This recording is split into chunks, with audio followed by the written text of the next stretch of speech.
Selamat berjumpa para pemirsa. Saya RD Martinus Emmanuel Ano, Ketua Unio Keuskupan Denpasar, menyampaikan 1-2 hal terkait dengan retret tahunan Imam Keuskupan Denpasar yang terjadi tahun ini di Hotel Sylvia, Labuan Bajo. Kami yang ikut retret berjumlah 33 orang, dan itu adalah sebagian besar dari seluruh Imam Unio Keuskupan Denpasar yang total berjumlah 38 orang. 4 yang lain karena ada halangan tidak bisa bergabung bersama kami. Dan tahun ini kami mengadakan retret untuk mendukung dan menopang karya pastoral Keuskupan Denpasar yang bertemakan gereja dalam perutusan kontekstual. Dan ini adalah tema terakhir hasil sinode keuskupan, sinode yang keempat yang terjadi pada tahun 2018 sampai dengan tahun 2022 ini. Setelah ini kita akan memasuki sinode yang kelima. Namun sebelum melangkah lebih jauh, kami sebagai para imam di gereja lokal Keuskupan Denpasar merasa perlu untuk kembali mereinstall pribadi kami sebagai alat-alat dan utusan-utusan Tuhan yang berkarya dalam konteks pelayanan pastoral di Keuskupan Denpasar.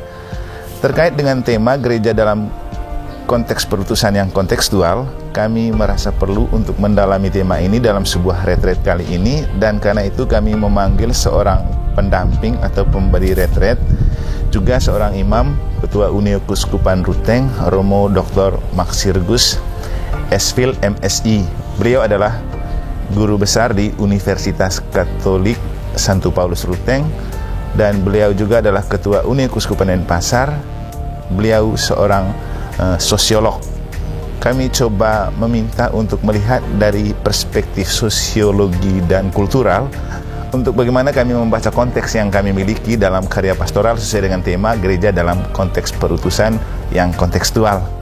Setelah kami mengikuti retret ini selama kurang lebih 3 hari full, akhirnya kami menemukan sesuatu yang sangat istimewa terkait konsep tentang apa itu konteks yang ada di sekitar kami untuk kami bisa diutus sebagai utusan Tuhan di sana.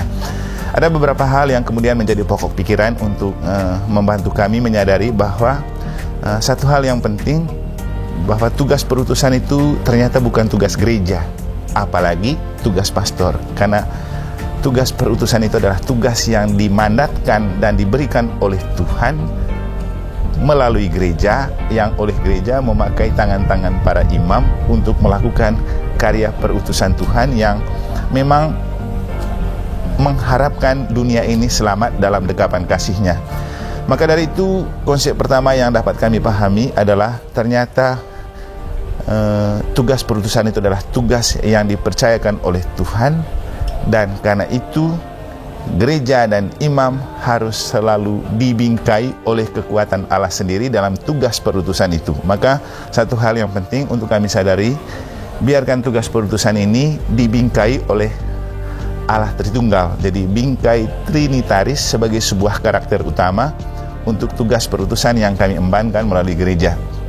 Paradigma kunci dalam perutusan gereja pada masa kini adalah konsep dari perutusan Tuhan itu sendiri, yang kadang-kadang dia terlupakan atau disembunyikan karena seringkali kita atau gereja terlalu sibuk untuk memenangkan apa yang dianggap sebagai misinya sendiri.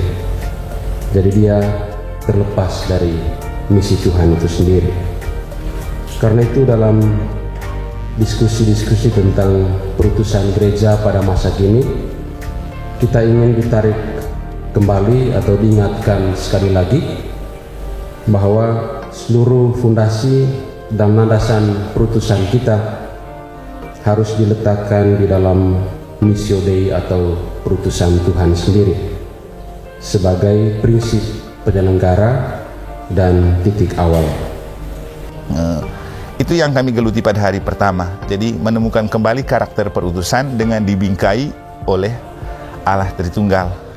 Kemudian pada hari yang kedua kami coba keluar sedikit dari pemahaman dan konsep tentang perutusan itu ke dunia yang ada di sekitar kami. Maka kami coba membaca konteks yang sedang mengitari gereja dan seluruh karya perutusan para imam adalah sekularisme. Yang kedua ini kita ingin melihat bingkai trinitaris dari perutusan Tuhan dan juga tentu saja perutusan gereja dan perutusan kita sekalian.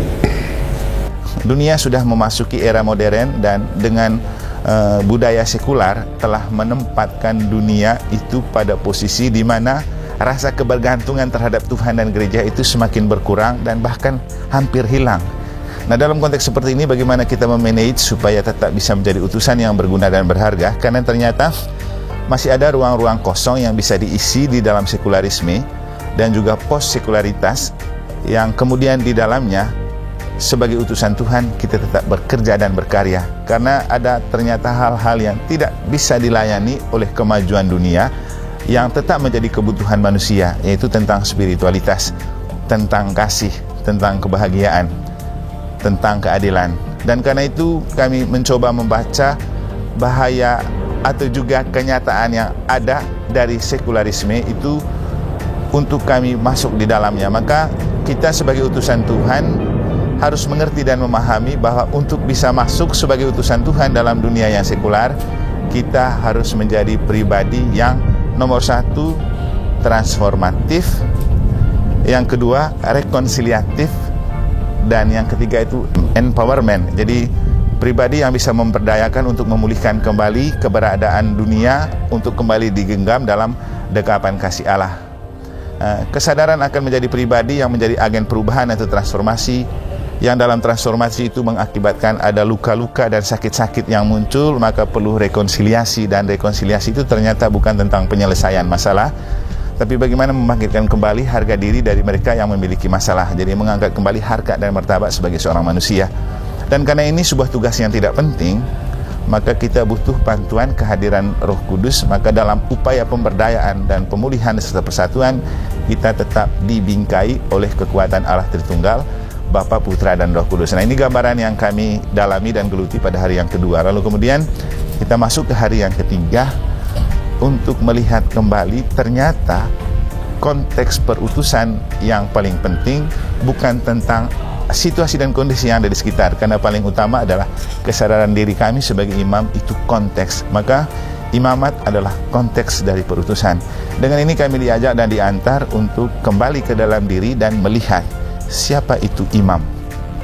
Maka dalam konteks ini setiap imam diharapkan untuk kembali menyadari bahwa imam adalah alter Christi, simbol kehadiran Kristus yang lain di dunia. Maka dalam tugas karya dan perutusan sebagai imam, imam harus selalu berkiblat pada atau bersatu dengan Yesus. Maka menjaga perjumpaan dan persekutuan dengan Kristus menjadi menu harian yang harus dan wajib dilakukan setiap hari oleh seorang imam.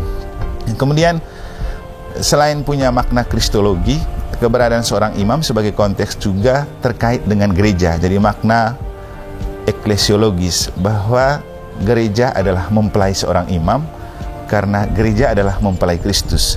Maka dalam tugas perutusan sebagai imam, yang para imam perlu sadari adalah posisi dirinya di dalam gereja dan di hadapan gereja. Di dalam gereja, imam memiliki namanya otoritas yang diberikan melalui sakramen tabisan, sehingga imam itu ditabiskan menjadi imam, nabi, dan raja.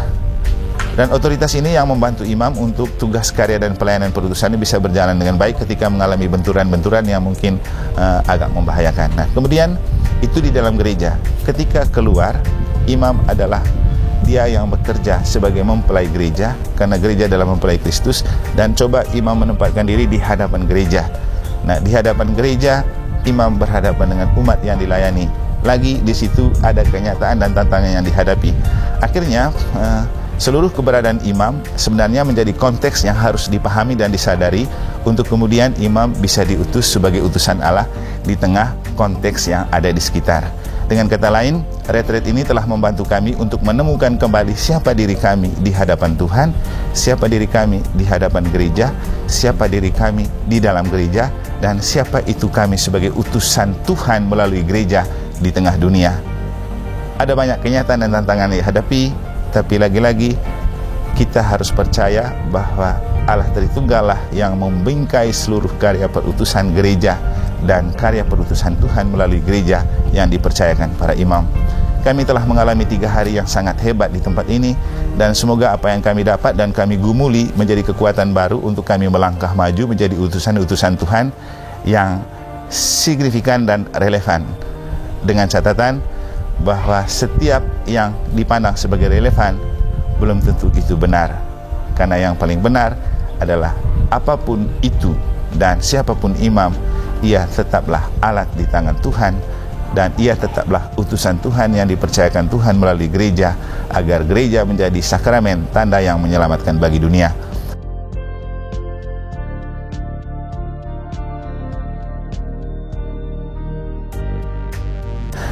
Retreat kali ini juga sebenarnya kami lakukan dengan satu paket. Jadi istilahnya di satu sisi kami ingin memformat kembali diri kami melalui kegiatan retreat dan permenungan-permenungan yang secara rohani diharapkan membantu menyegarkan kembali hati dan pikiran kami dalam tugas karya dan pelayanan sebagai imam.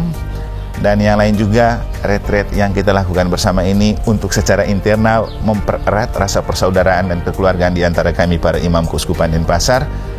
Juga kami memakai kesempatan ini untuk, karena Labuan Bajo ini juga sebuah tempat wisata yang menjadi destinasi banyak orang, kami merasa juga perlu mengenal tempat ini supaya dengan pemandangan-pemandangan indah dan menarik yang kami alami di sini membuat kami juga makin mengerti dan memahami konteks bahwa seindah apapun dunia ini, itu semua adalah karunia Tuhan. Sehingga di hari terakhir retreat kami sebelum kami kembali ke Labuan Bajo, kami diberikan kesempatan oleh Tuhan melalui kebaikan hati Sylvia sekeluarga untuk bisa menikmati namanya Tour Islands. Jadi kami diberikan kesempatan untuk tour ke beberapa pulau yang memang menjadi destinasi wisata di Labuan Bajo, seperti Pulau Komodo, Pulau Padar, dan beberapa pulau lain yang ada kalau memang waktu masih memungkinkan.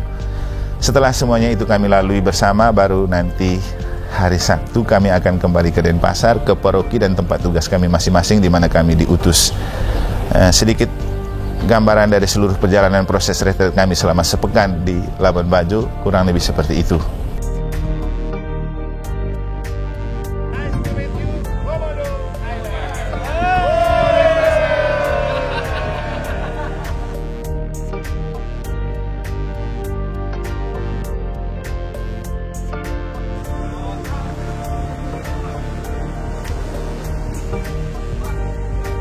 Bapak dorang ada di mana?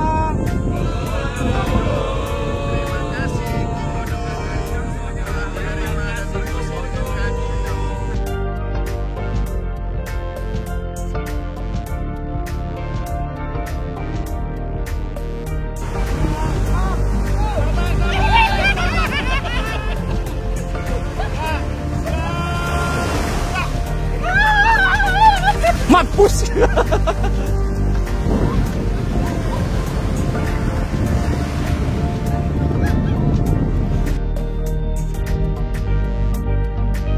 Dari tempat ini, saya juga mengatasnamakan segenap dan seluruh teman-teman Unio mengucapkan pertama syukur kepada Tuhan untuk rahmat dan berkat yang telah mengantar kami bisa mengikuti retreat di tempat ini.